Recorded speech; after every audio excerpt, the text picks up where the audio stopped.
नमस्कार दोस्तों, मैं प्रवीण सर आपका तान्या एकेडमी में हार्दिक स्वागत करता हूं। दोस्तों, कल की क्लास जब हमने ख़त्म की थी तो मैंने आपको बताया था गौतम बुद्ध की मृत्यु के बारे में और मैंने आपको क्या दिया था, ये सारे क्वेश्चन दिए थे। तो दोस्तों, जो क्वेश्चन था कल पहला कि भारतीय प्रागैतिहास के जनक थे, तो इसका आंसर होगा रॉबर्ट ब्रूसफुट। मैंने आपको पिछली क्लासेस में बताया था कि रॉबर्ट ब्रूसफुट ने ही सर्वप्रथम 1863 में, कब 1863 में पल्वरम नामक स्थल से, क्या है, पल्वरम नामक स्थल से क्या प्राप्त किया था, हैंड एक्स प्राप्त किया था। इसलिए इन्हें क्या कहा जाता है, प्रागैतिहास के जनक के रूप में इन्हें जाना जाता है। और दोस्तों, नेक्स्ट क्वेश्चन था गंगा घाटी की नरहन संस्कृति, क्या है, गंगा घाटी की नरहन संस्कृति संबंधित है। तो दोस्तों, इसका संबंध होगा ताम्र पाषाणिक संस्कृति से। किससे?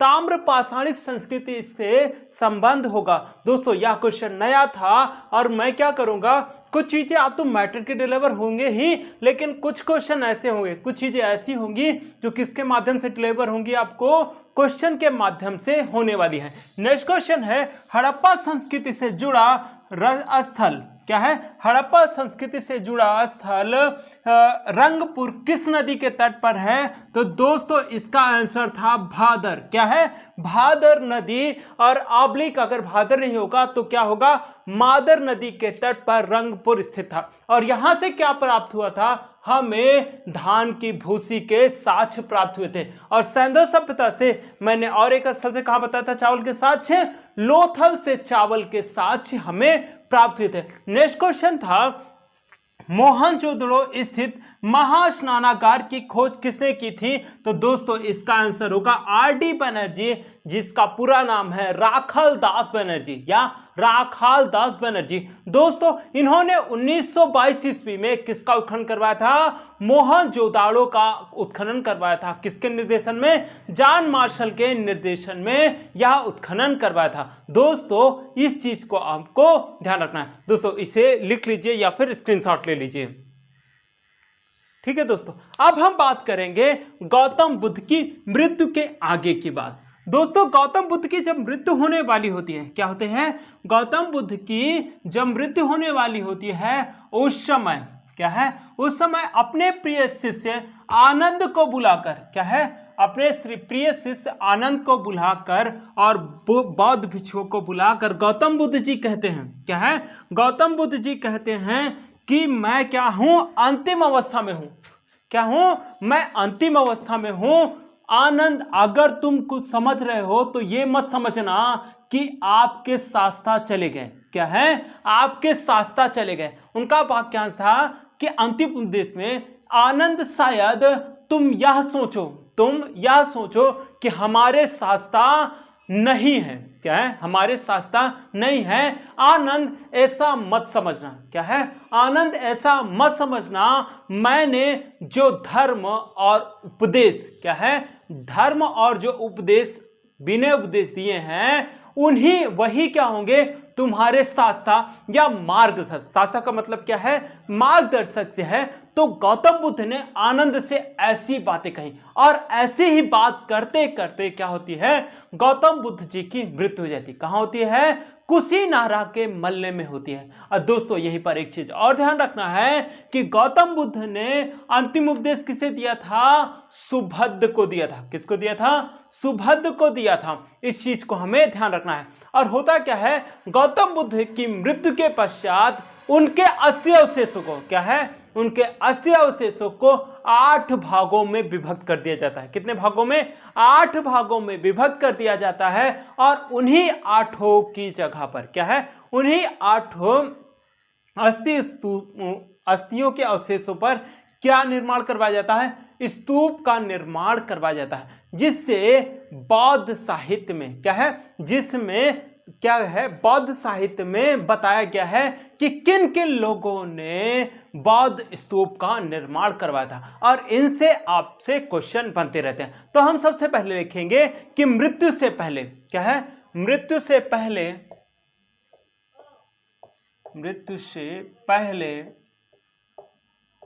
गौतम बुद्ध ने आनंद को बुलाकर कहा, आनंद, तुम ऐसा मत समझना कि तुम्हारे शास्ता चले गए,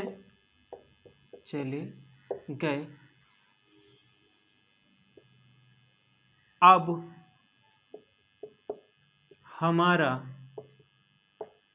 हमारे मार्गदर्शक, शास्त्रा को ही क्या कहा जाता है, मार्गदर्शक नहीं रहे।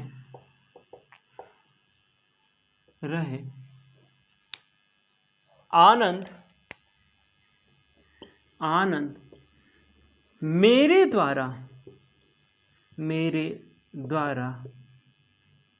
दिए गए उपदेश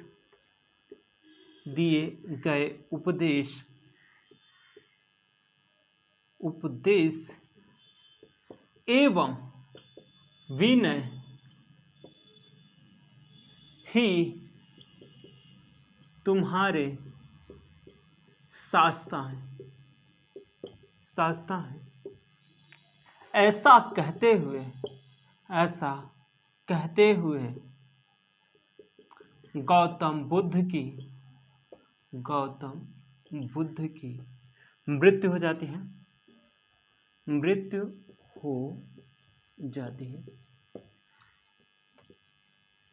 मृत्यु होने के पश्चात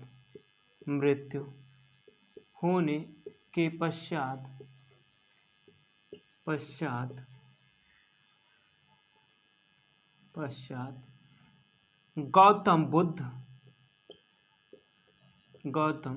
बुद्ध के अवशेषों को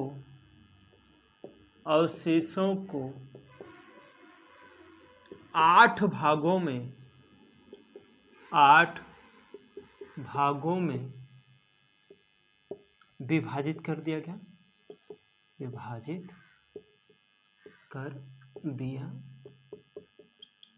इसे लिख लीजिए, फिर बात करते हैं। हो गया दोस्तों।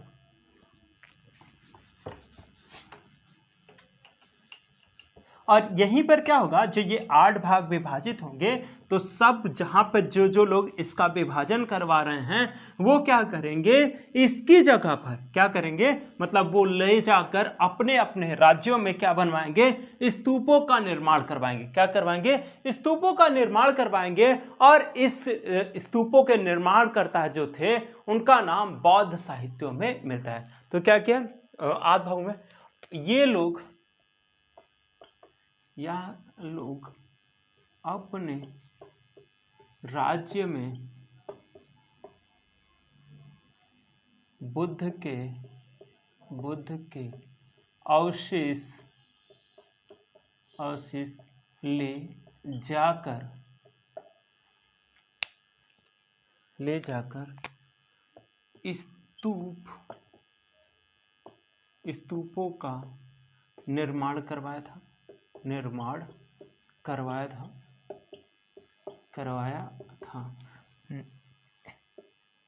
इनका विवरण स्तूपों के निर्माणकर्ता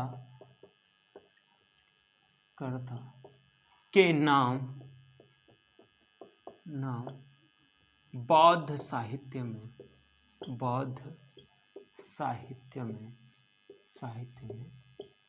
मिलते हैं। नंबर 1 पर हम जानेंगे किसके बारे में, मगध के शासक अजातशत्रु के बारे में। नंबर 1 पे लिखेंगे मगध का शासक अजातशत्रु।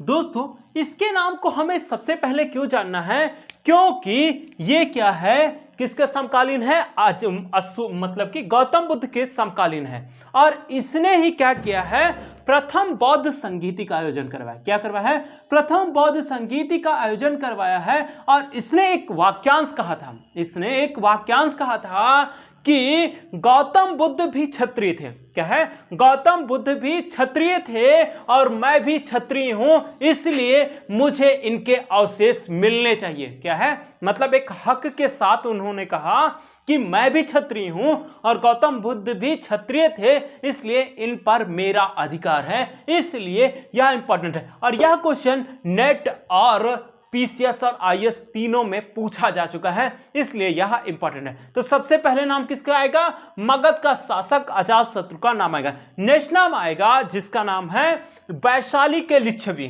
क्या है, दूसरे नंबर पर वैशाली के लिच्छवी, वैशाली के लिच्छवी। तीसरे नंबर पर हम देखेंगे इन्होंने भी क्या करवाया था, स्तूप का निर्माण करवाया था। नेक्स्ट नाम लिखेंगे कपिल वस्तु के शाक्य, कपिल वस्तु के शाक्य।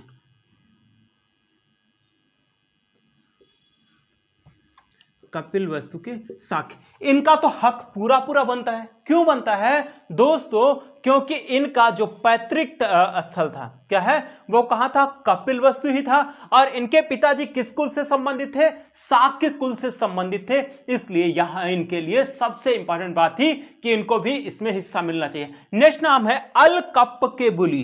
क्या है, अल कप के बुली। ठीक है दोस्तों, इन चारों के नाम देखें। अब देखेंगे पांचवें का नाम, रामग्राम के कोलिये ने भी, क्या है, रामग्राम के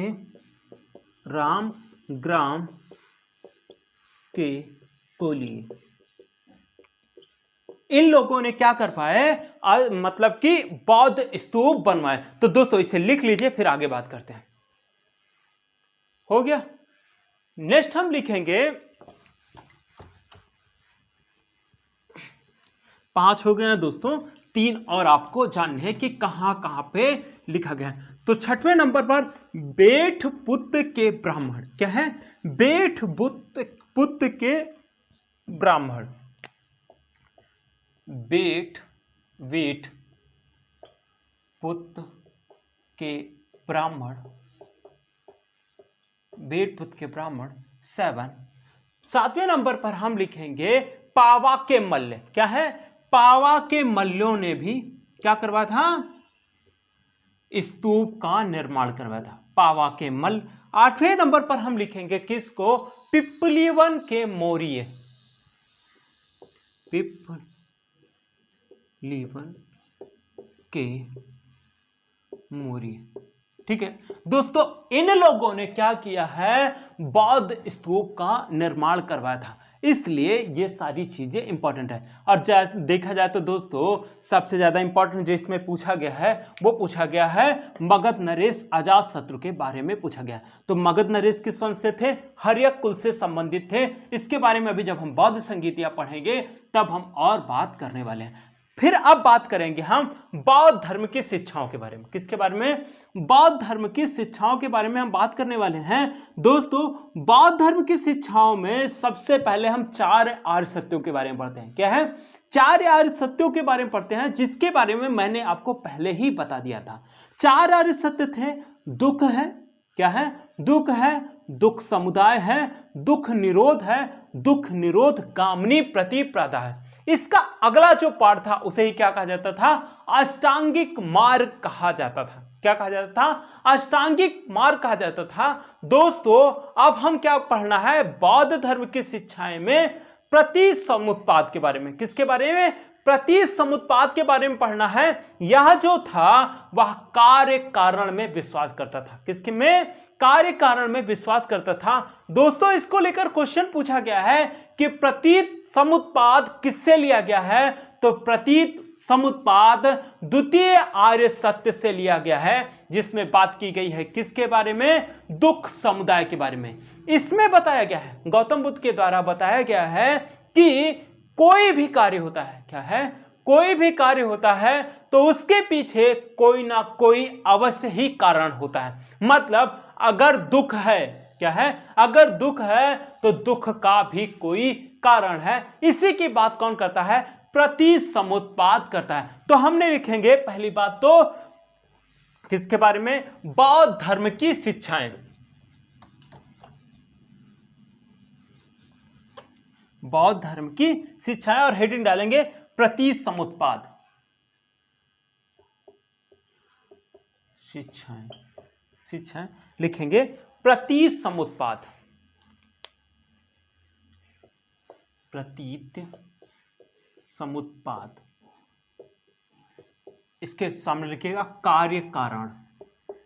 कार्य कारण सिद्धांत। दोनों दोस्तों एक ही चीज है, इसलिए आपको जानना जरूरी है। तो लिखिएगा इसे बुद्ध ने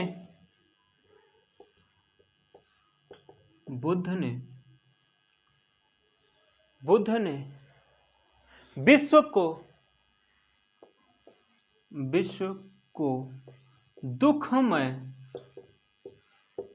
जानकर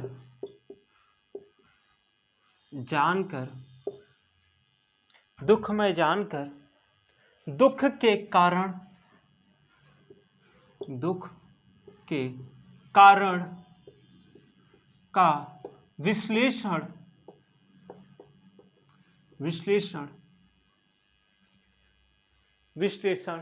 दूसरे आर्य सत्य लिखेगा दुख समुदाय में।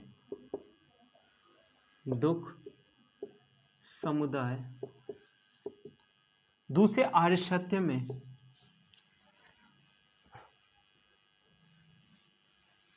जिस सिद्धांत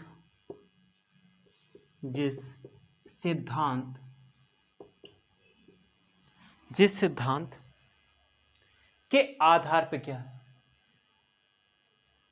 दूसरे आर्य सत्य के जिस सिद्धांत के आधार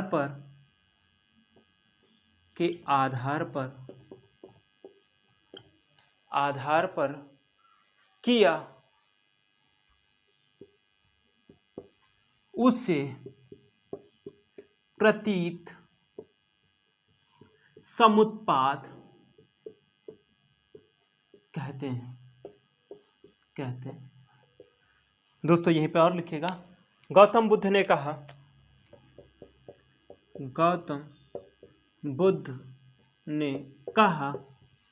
कि व्यक्ति के जीवन में दुख है तो दुख का कारण है। मतलब कि इसमें यह बताने की कोशिश की दोस्तों कि कोई भी चीज बिना कारण के नहीं होती है, इसलिए आपको यह इंपॉर्टेंट है। तो देख लीजिए, इसे लिखिएगा, लिख लीजिए या फिर स्क्रीनशॉट ले लीजिए। हो गया। नेक्स्ट दोस्तों, इसी प्रतिसमुत्पाद को द्वादश अंगों में, क्या है? द्वादश अंगों में बात की है गौतम बुद्ध ने कि ये क्या है? द्वादश अंगों में विभाजित है।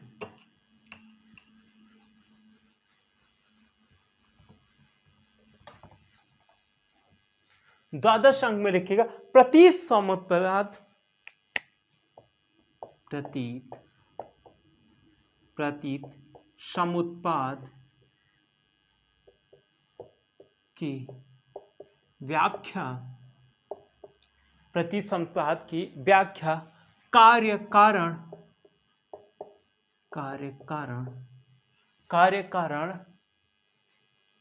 रूप में 12 अंग के आधार पर, अंग के आधार पर की गई है, की गई है, की गई है। डैश करके लिखिएगा। एक सबसे बात ज्यादा जरूरी है कि इसके बारे में जानना है, क्या है कि क्या क्या थे 12 अंग। तो सबसे पहला जो था उसे कहते हैं अविद्या। क्या कहते हैं? अविद्या। और दूसरे का नाम था संस्कार। क्या है? पहला अविद्या, दूसरा संस्कार। तो इसे क्या कहा जाता है? क्या है? प्रतिसमुत्पाद के अनुसार इसे बताया गया कि जो पूर्व जन्म में, क्या है, पूर्व जन्म में जो कर्म किए गए थे उसी का ही फल है अविद्या और संस्कार। तो हम लिखेंगे पहले नंबर पर अविद्या, अविद्या, दूसरा संस्कार, संस्कार, इसके सामने लिखेंगे पूर्व जन्म। मतलब यह पास्ट की बात करेगा। किसकी? पास्ट की बात करने वाला कौन होगा? अविद्या और संस्कार बात करने वाला है। नेक्स्ट हम लिखेंगे विज्ञान, विज्ञान, चौथा नाम रूप, नाम रूप, पांचवें नंबर पर नाम रूप, षडायतन, षडायतन, सिक्स नंबर पर है स्पर्श, स्पर्श, सेवन नंबर पर स्पर्श, वेदना, वेदना, आठवें नंबर पर तृष्णा। क्या है? तृष्णा। नेक्स्ट है उपादान। क्या है? उपादान। और नेक्स्ट है भाव, भाव, नौवा उपादान, उपादान, दसवां है भाव। दोस्तों ये जो है 3 से लेकर 10 तक इसे माना गया है कि जो प्रेजेंट टाइम में, क्या है, जो प्रेजेंट टाइम में या वर्तमान समय में जो घटनाएं घट रही होती हैं उसे क्या कहा जाता है? विज्ञान कहा जाता है, नाम रूप कहा जाता है, षडायतन कहा जाता है, स्पर्श कहा जाता है, वेदना कहा जाता है, तृष्णा कहा जाता है, उपादान कहा जाता है, भाव कहा जाता है। तो इसका संबंध किससे है? वर्तमान समय से है, वर्तमान समय से। ठीक है। नेक्स्ट 11वां और 12वां। 11वें नंबर पर दोस्तों इसका नाम है जाति। क्या है? जाति, जाति। 12वें नंबर पर जरा मरण, इसका जरा मरण। दोस्तों ये जो है ये किसकी बात करेंगे? फ्यूचर की बात करने वाले हैं। कि मतलब कि आपके कर्म क्या डिसाइड करने वाले हैं? जाति डिसाइड करने वाले हैं और जरा मरण डिसाइड करने वाले हैं। और होगा क्या? इसी के अनुसार इन्होंने 12 अंगों, क्या 12 अंग या 12 अंगों के बारे में हमें बताया। तो दोस्तों इसे लिख लीजिए या फिर स्क्रीनशॉट ले लीजिए। ठीक है, लिख लीजिए दोस्तों। दोस्तों गौतम बुद्ध ने यह बताया, क्या है? गौतम बुद्ध ने यह बताया जो मानव है वह जो तृष्णा रूप में, जो क्या है? तृष्णा या लालच में जो भी कर्म कार्य करता है, जो माया मोह में जो कार्य करता है वही क्या बनता है? व्यक्ति के पुनर्जन्म का कारण बनता है। तो प्रतिसमुत्पाद भी यही कहता है कि मतलब कि अगर जो कर्म होंगे माया मोह से जो आकर जो अनैतिक कार्य होंगे, जो माया मोह में आकर जब आप अनैतिक कार्य करोगे तो क्या होगा? आपका आगे पुनर्जन्म होगा। तो हम लिखेंगे प्रतिसमुत्पाद, प्रतीत समुत्पाद, समुत्पाद, प्रतिसमुत्पाद के अनुसार, अनुसार मानव माया मोह, माया मोह में आकर, आकर जो अनैतिक, अनैतिक कार्य करता है वही पुनर्जन्म का कारण, का कारण बनता है। नेक्स्ट हम बात करने वाले हैं क्षणभंगवाद की। किसकी? क्षणभंगवाद की। दोस्तों क्षणभंगवाद वह है जिसमें क्या होता है, क्या है, जिसमें क्या होता है कि व्यक्ति तृष्णा रूप में, क्या है, तृष्णा रूप में क्या होता है कि मानव के, देखिएगा दोस्तों, मानव की दो इच्छाएं होती हैं। एक कहता है कि ये कर लो, एक कहता है कि नहीं ये सही नहीं है, ये नहीं करना चाहिए। व्यक्ति की इच्छाएं अनंत होती हैं। क्या होती हैं? व्यक्ति की इच्छाएं अनंत होती हैं। जो तृष्णा रूपी इच्छा होती है, जो लालचवश जो इच्छा होती है, वह कुछ समय के लिए आपके पास आती है। क्या है? कुछ समय के लिए आपके पास आती है और वो आपको वह गलत कार्य करने के लिए विवश कर देती है। क्या करती है? वह गलत कार्य करने के लिए विवश कर देती है। और एट लीस्ट क्या होता है, उसे ही कहते हैं क्षणभंगवाद। क्या कहते हैं? क्षणभंगवाद। और होता क्या है कि थोड़ी से, मतलब कि क्या होता है कि अपने त्वरित लाभ के लिए हम क्या कर देते हैं, गलत कार्य कर बैठते हैं जो बिल्कुल भी सही नहीं है। और आपको अपने इंद्रियों में को क्या करना चाहिए, बस में रखना चाहिए। होता तो किसी से नहीं है, लेकिन दोस्तों हम उसको करने की कोशिश जरूर कर सकते हैं। और इसी को क्या है, इसको कंट्रोल करने का एक रास्ता बताया। क्या है? गौतम बुद्ध ने एक रास्ता बताया, वह था अष्टांगिक मार्ग के द्वारा ये जो क्षणभंगवाद था, कि मतलब कि पल भर के लिए, क्या है, पल भर के लिए आप में क्या हो, इच्छा जाहिर हो और एटलीस्ट क्या हो, आप गलत काम कर लो, क्या है, उस पर अगर आपको विजय प्राप्त करनी है तो आप क्या करें, अष्टांगिक मार्गों का पालन करें, जिससे क्या हो, आप इन सब चीजों से बच पाएंगे। तो लिखिएगा क्षणभंगवाद, लिखिएगा क्षणभंगवाद में लिखिएगा अनैतिक कार्य, अनैतिक कार्य करने वाली तृष्णा,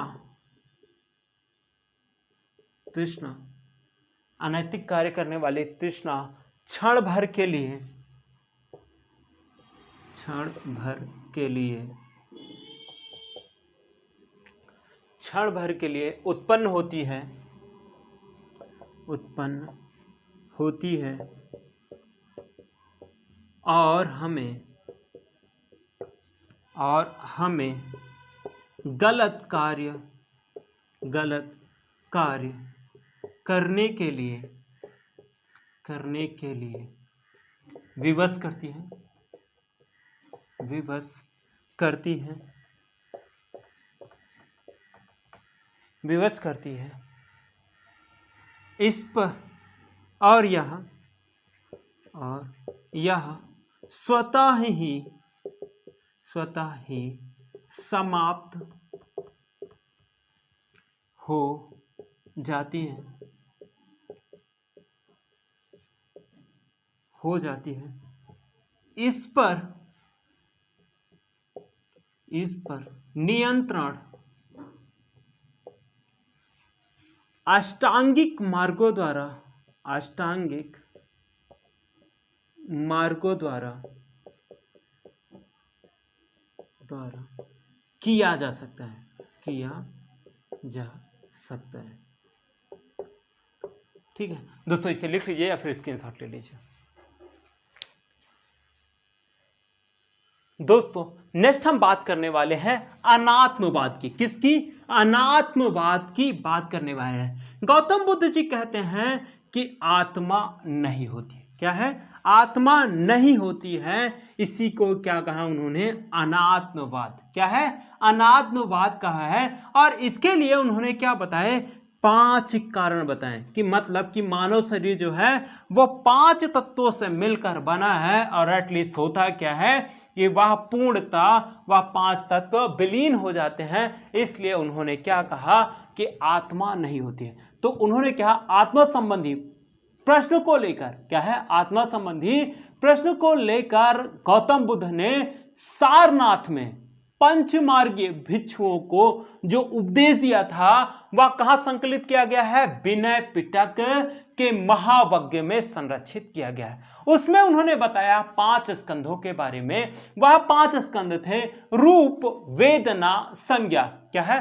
रूप, वेदना, संज्ञा, संस्कार और विज्ञान। ये सारी चीजों से क्या है, आत्मा का संचयन, मतलब कि जो मानव शरीर है उसका निर्माण हुआ है, और एटलीस्ट क्या होता है, इनका क्या होता है, ये विलीन हो जाते हैं या समाप्त हो जाते हैं, और यही क्या होता है, इसी में रोग होता है, और एटलीस्ट क्या होता है, अंततः यह शरीर के साथ ही समाप्त हो जाता है। इसलिए उन्होंने कहा कि आत्मा जैसी कोई चीज नहीं होती है। तो लिखिएगा आत्मा के बारे में, अनात्मवाद, अनात्मवाद लिखिएगा, अनात्मवाद में लिखिएगा आत्मा संबंधी, आत्मा संबंधी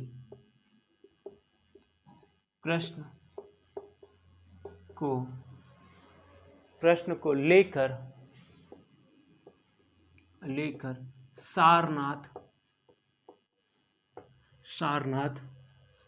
में उन्होंने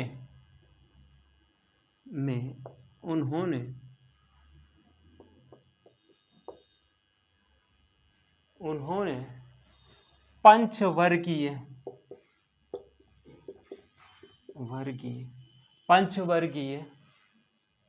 भिक्षुओं को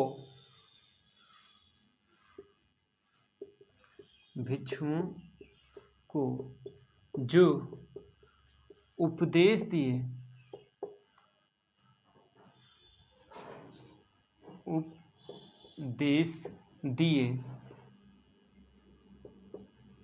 उसका संकलन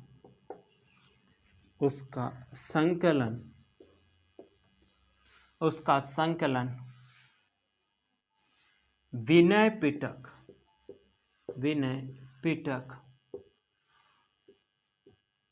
के महावज्ञ में संकलित है। दोस्तों यहीं पर एक चीज और ध्यान रखना है, विनय पिटक की रचना दोस्तों प्रथम बौद्ध संगीति में हुई थी। तो लिखिएगा इसमें बुद्ध ने 5 स्कंधों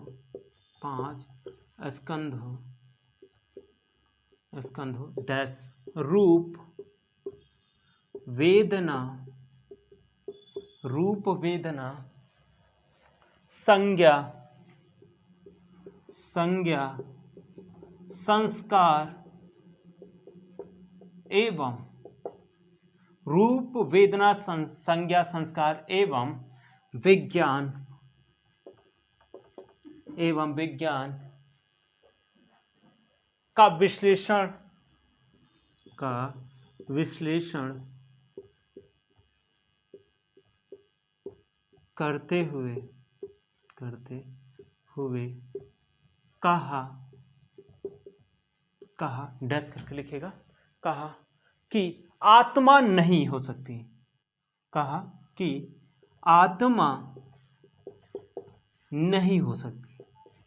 नहीं हो सकती क्योंकि यह समाप्त हो जाती है, इसमें रोग व्याप्त हैं। ठीक है दोस्तों, ये हो गया अनात्मवाद। इसे लिख लीजिए या फिर स्क्रीनशॉट ले लीजिए। ठीक है दोस्तों, ये हो गया अनात्मवाद। दोस्तों अब हम बात करेंगे ईश्वरवाद के बारे में। किसके? ईश्वर के बारे में बात करेंगे। गौतम बुद्ध जी ईश्वर में विश्वास नहीं करते थे। किसमें?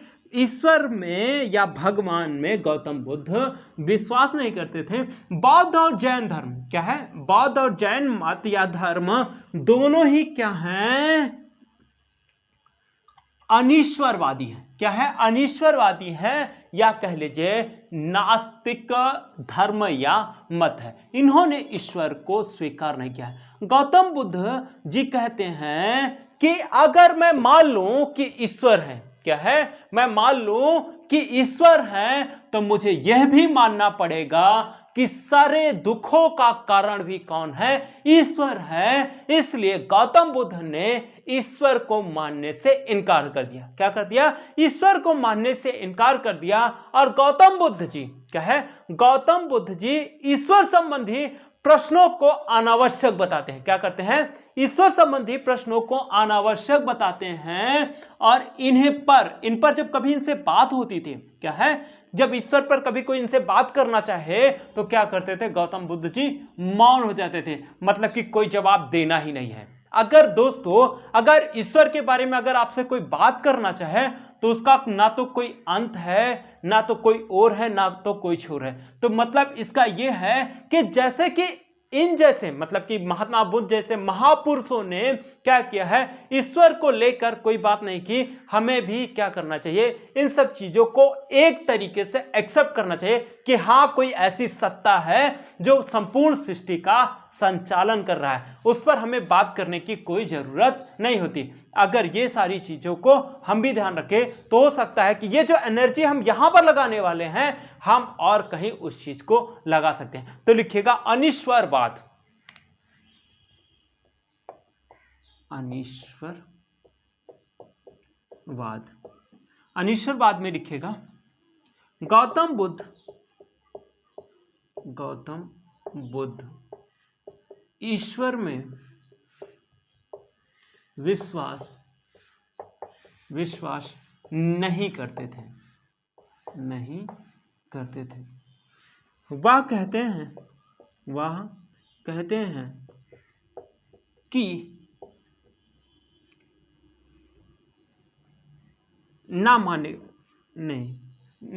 नहीं करते हैं, कारण उनका मानना था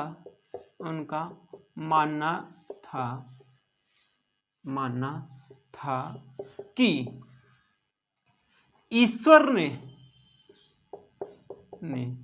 अगर सृष्टि की रचना की है तो दुख का कारण भी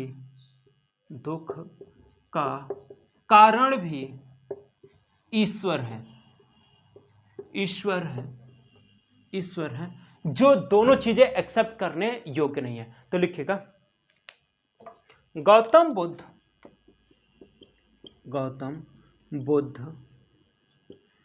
ईश्वर संबंधी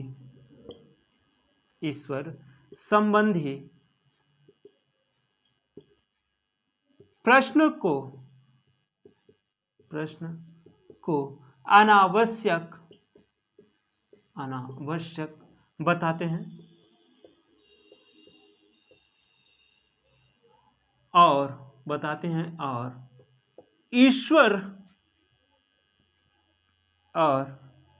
ईश्वर के प्रश्न पर स्वयं को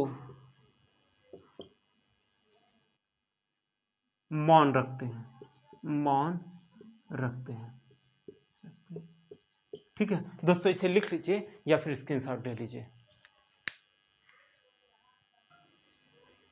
लिख लिया दोस्तों।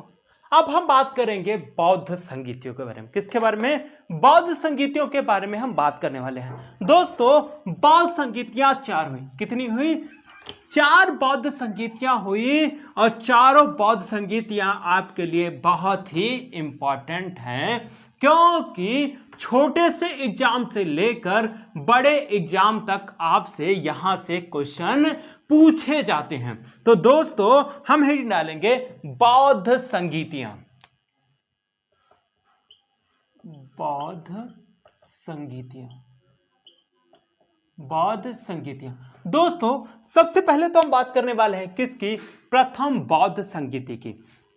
दोस्तों, गौतम बुद्ध की मृत्यु के तुरंत ही पश्चात ही क्या हुआ है 483 ईसा पूर्व में। गौतम बुद्ध की मृत्यु कब हुई है 483 ईसा पूर्व में हुई है। गौतम बुद्ध की मृत्यु के तत्पश्चात ही अजातशत्रु ने क्या है अजातशत्रु ने राजगृह में एक बौद्ध संगीति का आयोजन बुलवाया। क्या करवाया एक बौद्ध संगीति का आयोजन करवाया और इसकी अध्यक्षता क्या है इसकी अध्यक्षता महाकश्यप ने की। किसने की महाकश्यप ने की। और इसमें क्या हुआ 2 पिटकों की रचना हुई। किसकी 2 पिटकों की रचना हुई है। बौद्ध धर्म में क्या है बौद्ध साहित्यों में त्रिपिटक है। क्या है त्रिपिटक है तो 2 पिटक विनय पिटक और सुत्त पिटक की रचना प्रथम बौद्ध संगीति में हुई, जिसके बारे में हमें अब लिखना है। केवल और केवल इनके बारे में लिखना है, आगे हम इसके बारे में बात करेंगे। प्रथम बौद्ध संगीति 483 ईसा पूर्व स्थल राजगृह अध्यक्ष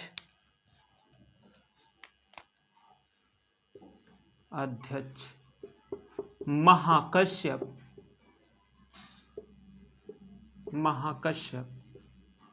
शासक अजातशत्रु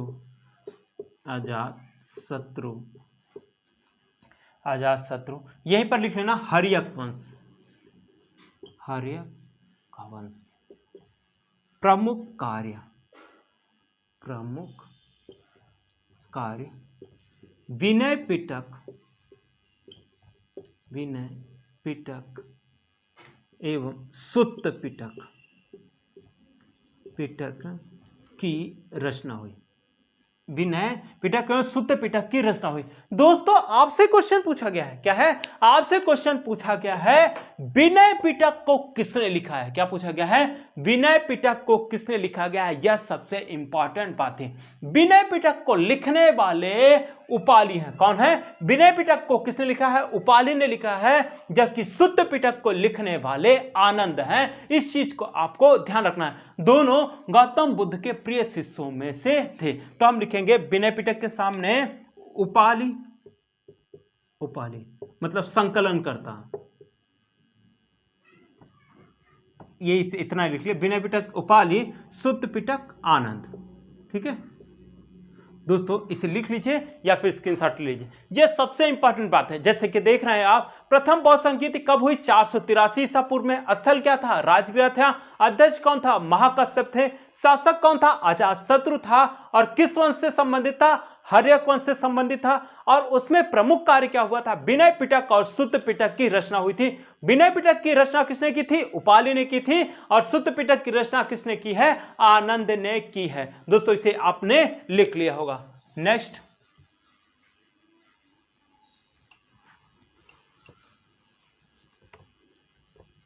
अब इसमें दोस्तों हम बात करेंगे किसकी द्वितीय बौद्ध संगीत की। किसकी द्वितीय बौद्ध संगीत की बात करने वाले हैं। द्वितीय बौद्ध संगीति क्या है द्वितीय बौद्ध संगीति 383 ईसा पूर्व में हुई। कब हुई 383 ईसा पूर्व में हुई। उस समय शासन किसका था कालाशोक का था। किसका था कालाशोक का था। और यह किस वंश से संबंधित था शिशुनाग वंश से संबंधित था। और इस बौद्ध संगीत की अध्यक्षता शबा कामिर ने की। किसने की शबा कामिर ने की। और इस बौद्ध संगीति में क्या हुआ 2 अलग घटनाएं हुई। क्या हुआ 2 मतलब कि बौद्ध संघ 2 भागों में विभाजित हो गया, जिसे क्या कहा जाता है महासंघिक और स्थापित। पीसीएस नियर अबाउट 2006 में क्वेश्चन पूछा गया था कि महासंघिक संप्रदाय का उदय कहां हुआ था। तो दोस्तों द्वितीय बौद्ध संगीति वैशाली में इसका उदय हुआ था। द्वितीय बौद्ध संगीति कहां हुई थी वैशाली में हुई थी। दोस्तों आपको क्या होगा अगर ये कॉन्सेप्ट पता है तो आपसे कुछ भी पूछ लिया जाए आप बहुत आसानी से उस क्वेश्चन का आंसर दे पाएंगे। तो हम लिखेंगे द्वितीय बौद्ध संगीति 383 ईसा पूर्व 383 ईसा पूर्व स्थल वैशाली अध्यक्ष शबा कामीर, शासक काला शोक,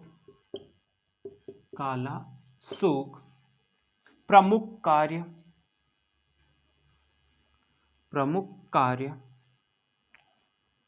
बौद्ध संघ,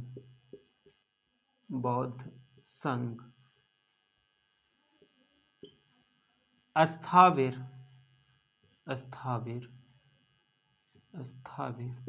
एवं महासंघिक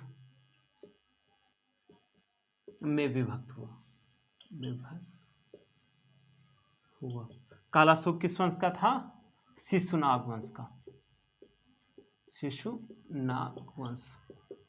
दोस्तों यह हमारे लिए सबसे इंपॉर्टेंट बात थी। दोस्तों यही स्थाविर और महासंघिक आगे किसका रूप ले लेंगे? महायान और हीनयान का रूप ले लेंगे। तो दोस्तों इसे लिख लीजिए या फिर स्क्रीनशॉट ले लीजिए। हो गया दोस्तों। अब हम बात करेंगे किसकी? तृतीय बौद्ध संगीति के बारे में हम बात करने वाले हैं। तृतीय बौद्ध संगीति 250 क्या है? 250/251 ईसा पूर्व में हुई थी। उस समय क्या है? उस समय शासक कौन था? मौर्य वंश का शासक अशोक भारत में शासन कर रहा था। और यह तृतीय बौद्ध संगीति जो थी वह कहाँ हुई थी? पाटलिपुत्र में हुई थी। कहाँ हुई थी? पाटलिपुत्र में हुई थी। और इसमें इसकी अध्यक्षता किसने की थी?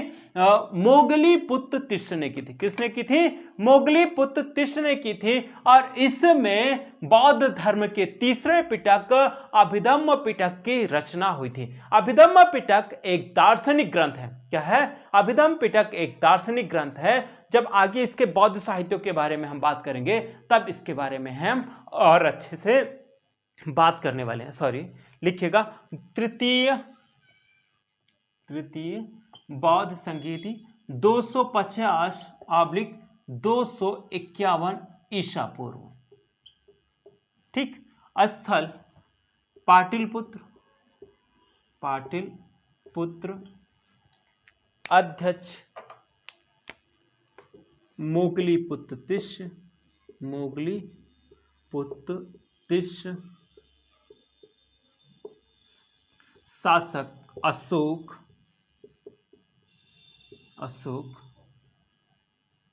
मौर्य वंश।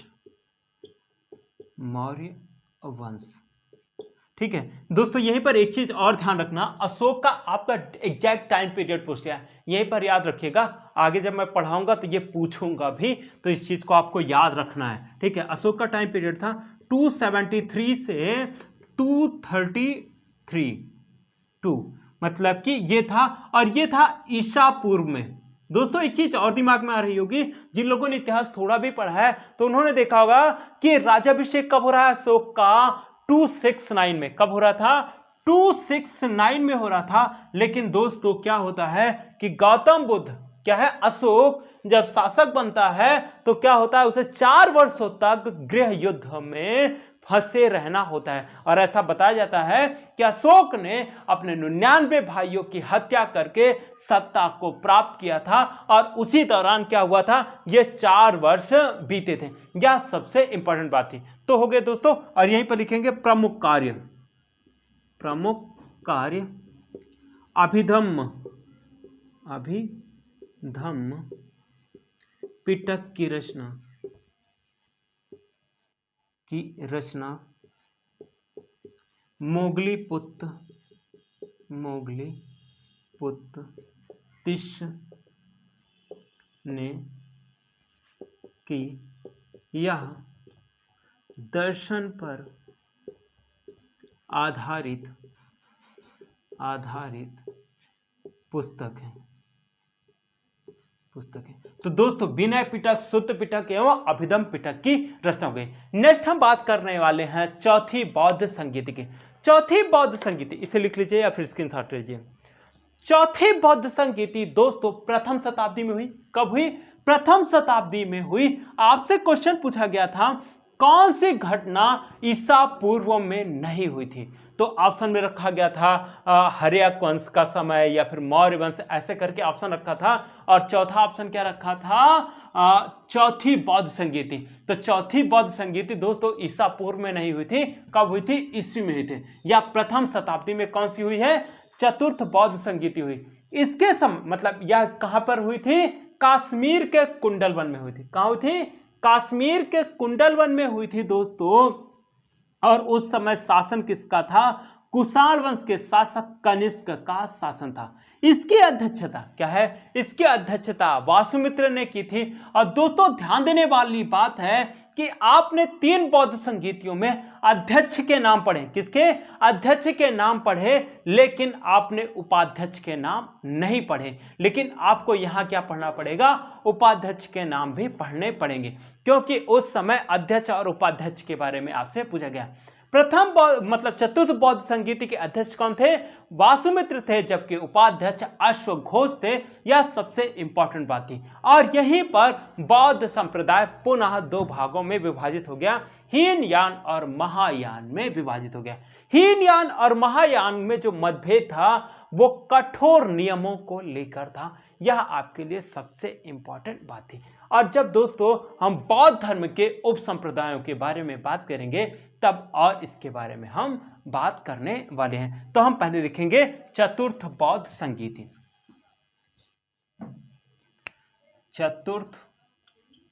चतुर्थ बौद्ध संगीति टाइम पीरियड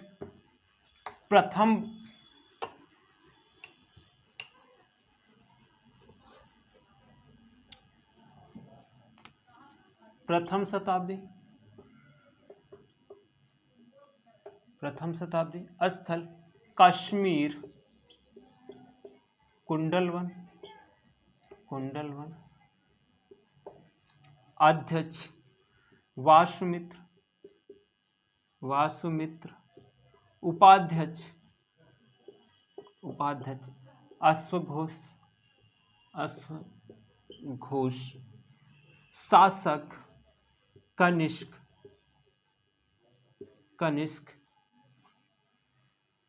कुषाण वंश, प्रमुख कार्य बौद्ध संघ, हीनयान एवं महायान में विभाजित हुआ।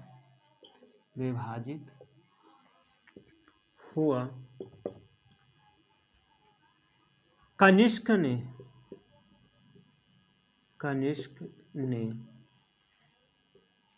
महायान को संरक्षण प्रदान किया। दोस्तों इसके बारे में हम और बात आगे करेंगे। दोस्तों आज के लिए इतना ही, क्या है, आज के लिए इतना ही। लेकिन दोस्तों जैसे हम क्या करते हैं, क्लास को खत्म करने से पहले आपसे क्या करते हैं, क्वेश्चन करते हैं, और उस क्वेश्चन का आंसर आप कहां देते हैं, कमेंट सेक्शन में देते हैं। दोस्तों आज का क्वेश्चन ये रहा, निम्नलिखित स्थलों में से कौन सा स्थल प्रागैतिहासिक शैल चित्रकला के लिए प्रसिद्ध है। ए Ajanta, B Bagh, C Bhimbetka, D Amaravati. Next question, Harappa में कितने धान्य कोष्ठ हैं। Option A 6, option B 4, option C 8, option C 7। Next question, Upanishad कालीन अश्वपति कहाँ का राजा था। A Kaikeya, B Madra, C Panchala, D Kushinagar. Next question, Harappa संस्कृति के किस स्थल से जूते खेत का प्रमाण मिला है। ए हड़प्पा, बी कालीबंगा, सी लोथल, डी रोपड़। वैदिक काल में चिनाब नदी को किस नाम से जाना जाता था। ए पारुषणी, बी सतुद्री, सी विशस्ता, डी अस्किनी। दोस्तों आज के लिए इतना ही। Thank you.